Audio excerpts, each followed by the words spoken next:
ഇന്നത്തെ സ്പെഷ്യൽ ചക്കക്കുരു ഉപ്പേരിയാണ് കേട്ടോ. ചിലവിടെ ചക്കക്കുരു തോരൻ വെക്കും, അതേപോലെ ചക്കക്കുരു മെഴുക്ക് വരട്ടിയത്, അങ്ങനെ പല പേരുകളുണ്ട് അല്ലേ. അപ്പോൾ ഇവിടെ പാലക്കാടുകാർ പറയുന്നത് ചക്കക്കുരു ഉപ്പേരി.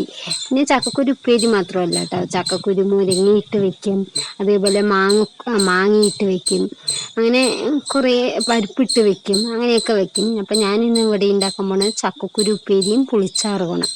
അപ്പോൾ പുളിച്ചാറെന്ന് പറഞ്ഞാൽ എല്ലാവർക്കും അറിയുമെന്ന് വിചാരിക്കുന്നു. രസം എന്ന് പറയും, പക്ഷേ രസത്തിൻ്റെ ഐറ്റംസ് ഒന്നും ഉണ്ടാവില്ല. നമ്മൾ സാധാ പാലക്കാടുകാരൻ്റെ സ്പെഷ്യൽ ഐറ്റമാണ് പുളിച്ചാറ്, ചക്കക്കുരു ഉപ്പേരി, അതേപോലെ പുളിച്ചാറ്, നങ്കിമീൻ വറുത്തത്, അങ്ങനത്തൊക്കെയാണ് മെയിൻ കറികൾ എന്ന് പറഞ്ഞാൽ. അപ്പോൾ ഇവിടെ നമ്മുടെ വീട്ടിൽ തന്നെ ചക്ക ഉണ്ടായിരുന്നു, അതിലെ കുരുവാണ് കേട്ടോ. ഇന്നലെ തന്നെ ഞാൻ വൈകുന്നേരം അത് തൊലിയൊക്കെ കളഞ്ഞ് ഞാനും മക്കളും കൂടി മുറിച്ച് വെച്ചിട്ടുണ്ടായിരുന്നു. അപ്പോൾ രാവിലെ നമ്മൾ കുട്ടികളുടെ ഇടയിൽ തൊലിയൊക്കെ കളഞ്ഞ് മുറിക്കാൻ ഭയങ്കര ബുദ്ധിമുട്ടാകുമല്ലോ എന്ന് പറഞ്ഞിട്ട് വൈകുന്നേരം തന്നെ തൊലിയൊക്കെ കളഞ്ഞ് മുറിച്ച് ഭാഗമാക്കി വെച്ചു കേട്ടോ. അതാ ചീഞ്ചട്ടിയിലോട്ട് എണ്ണയൊക്കെ ഒഴിച്ച് കടുകിട്ട് കുറച്ച് ചെറിയുള്ളി, അതേപോലെ വെളുത്തുള്ളി ഇട്ട് നന്നായി ഇത്തിരി ലേശം ഉപ്പൊക്കെ ഇട്ട് നന്നായി വഴറ്റി കൊടുക്കുക കേട്ടോ. നന്നായി ഒന്ന് പച്ചമണം പോണ വരെ നമുക്ക് വഴറ്റി കൊടുക്കാം. അപ്പോൾ ഇത് ഭയങ്കര ചക്കക്കുരു ഉപ്പേരി പറഞ്ഞാൽ കുട്ടികൾക്ക് ഭയങ്കര ഇഷ്ടമാണ് കേട്ടോ. നല്ല അവർ വെറുതെ ആണെങ്കിലും വേഗത്ത് മുന്നാണെങ്കിലും അവർ തിന്നും. അതേപോലെ ചക്കക്കുരു പുഴുക്കിയത്, അതേപോലെ അടുപ്പിലിട്ട് ചുട്ടത്, അതൊക്കെ അവർക്ക് ഭയങ്കര ഇഷ്ടമാണ്. അപ്പോൾ ഏറ്റവും നല്ലതാണല്ലോ, ശരീരത്തിന് ഏറ്റവും നല്ലതാണ്, ക്യാൻസർ വരാണ്ടിരിക്കുക, അങ്ങനെ പല ഗുണങ്ങളും ഉള്ള ഒരു ഒരു ഇൻഗ്രീഡിയൻസാണ് ചക്കക്കുരു അല്ലേ. പക്ഷെ മിക്ക പേർക്കും അത് ഇഷ്ടമാവില്ല കറി വെച്ചാലൊന്നും. അപ്പോൾ ഞാൻ കഴുകി ചക്കക്കുരുവൊക്കെ കഴുകി അതിലിട്ട് കൊടുത്ത് ലേശം ഒരു സ്പൂൺ മഞ്ഞൾപ്പൊടി, അതേപോലെ മുളക് പൊടി ഒരു സ്പൂണ്, ആവശ്യത്തിന് ഉപ്പും കൂടി ചേർത്ത് നന്നായി നമുക്ക് വഴറ്റിയെടുക്കാം കേട്ടോ. ഒത്തിരി ഒന്ന് മുളക് പൊടിൻ്റെയും മഞ്ഞൾപ്പൊടിൻ്റെയും ഒന്ന് പച്ചച്ചൂര് പോണ വരെ നമുക്ക് നന്നായി ചൂടാക്കിയെടുക്കാം.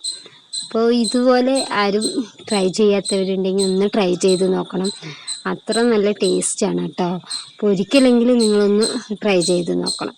അപ്പോൾ അത് നമ്മൾ വഴറ്റിയതിന് ശേഷം ആവശ്യത്തിന് വെള്ളം ഒഴിച്ച് ഇനി നമുക്കിത് വേഗം വെക്കാം കേട്ടോ. കുക്കറിലാണെങ്കിൽ നമുക്ക് 2 വിസിലും കൂടി വേണ്ട, അപ്പോഴേക്കും നന്നായി വെന്ത് കിട്ടും. ഞാനിപ്പോൾ ഇത് അടുപ്പിലായതുകൊണ്ട് കുറച്ച് സമയം എന്തായാലും ആവും കേട്ടോ. അപ്പോൾ നമുക്കത് അടച്ചു കൊടുത്തൊരു 20 മിനിറ്റോളം കഴിഞ്ഞതും ചക്കക്കുരു നന്നായി വെന്തിട്ടുണ്ടായിരുന്നു കേട്ടോ. അതാ വെള്ളമൊക്കെ വറ്റി നല്ല തുറക്കുമ്പോഴേക്കും നല്ല മണമുണ്ടായിരുന്നു കേട്ടോ. അപ്പോൾ അതാ നന്നായി വെള്ളമൊക്കെ വറ്റിയിട്ടുണ്ട്, കുറച്ചും കൂടി ഉണ്ട് വറ്റാൻ. അപ്പോൾ നമുക്കൊന്ന് നന്നായി കുറച്ച് നേരം വെയിറ്റ് ചെയ്യാം. അങ്ങനെ ഇതാ വെള്ളമൊക്കെ വറ്റി കണ്ടില്ലേ, നല്ല കുഴമ്പ് പോലെ കിട്ടിയിട്ടുണ്ട്. അപ്പോൾ നമുക്കിതാ കറിയൊക്കെ ആയി, ചക്കക്കുരു ഉപ്പേരിയായി. അപ്പോൾ ഇതുപോലെ ട്രൈ ചെയ്യാത്തവരുണ്ടെങ്കിൽ ഒരിക്കലെങ്കിലും ട്രൈ ചെയ്ത് നോക്കണം. അതേപോലെ തന്നെ നമ്മുടെ വീഡിയോ കണ്ടിട്ട് ചാനൽ സബ്സ്ക്രൈബ് ചെയ്യാത്തവരുണ്ടെങ്കിൽ ഒന്ന് വീഡിയോ ഇഷ്ടമായ ചാനലൊന്ന് സബ്സ്ക്രൈബ് ചെയ്യുക.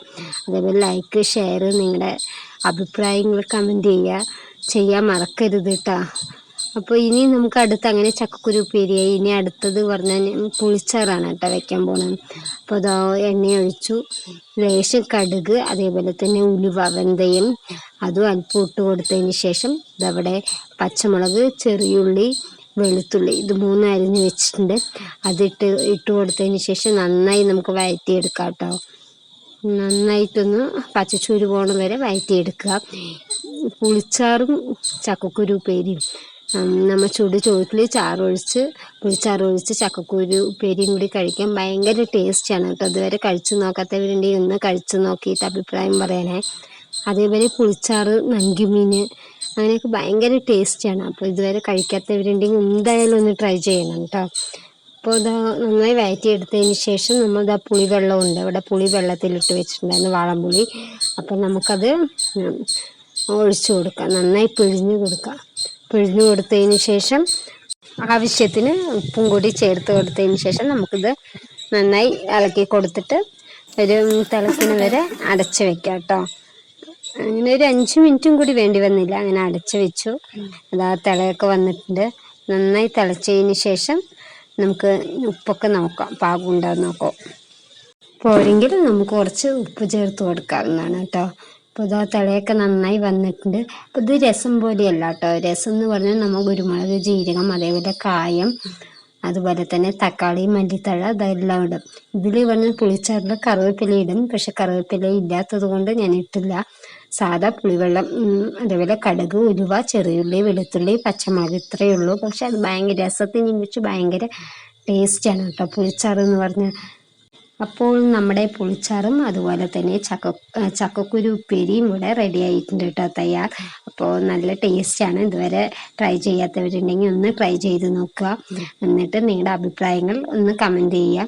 അപ്പോൾ ഇത്രയേ ഉള്ളൂ, നമ്മുടെ ഒരു കുഞ്ഞു വ്ളോഗായിരുന്നു, കുക്കിംഗ് വ്ളോഗായിരുന്നു. വീഡിയോ ഇഷ്ടമായ എല്ലാവരും ചാനൽ സബ്സ്ക്രൈബ് ചെയ്യുക, ലൈക്ക് ചെയ്യുക, ഷെയർ ചെയ്യുക, കമൻറ്റ് ചെയ്യാനും മറക്കരുത് കേട്ടോ.